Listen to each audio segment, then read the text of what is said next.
it's cold, the clutch pedal, it feels like it's got massive slop until about there. Then it feels like it hits the master sill.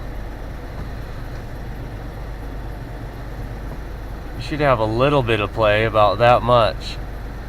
Nothing like that. Until it feels like it hits pressure to the master sill.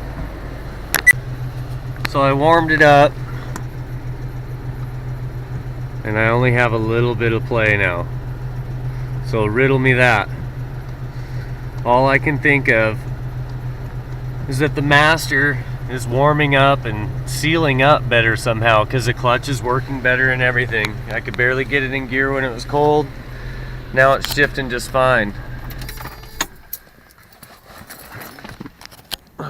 So all I can think of is that it's the master sill. Could be the slave sill.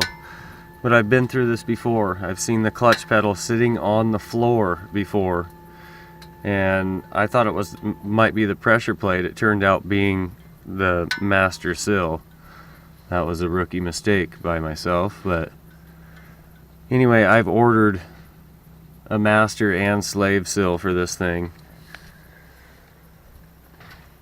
just to be sure that if it's not the master, it's the slave.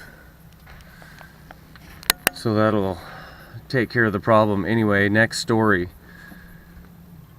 I had a bad master sill, and I bought one from O'Reilly's and bench bled it, put it on. I didn't have a clutch. Bought one from AutoZone, bench bled it, put it on, didn't have a clutch. Bought one from Highway Auto, bench bled it, didn't have a clutch. Bought another one from O'Reilly's, it didn't work. Bought another one from AutoZone, it didn't work. I had a stack of 6 or 7 master sills stacked up.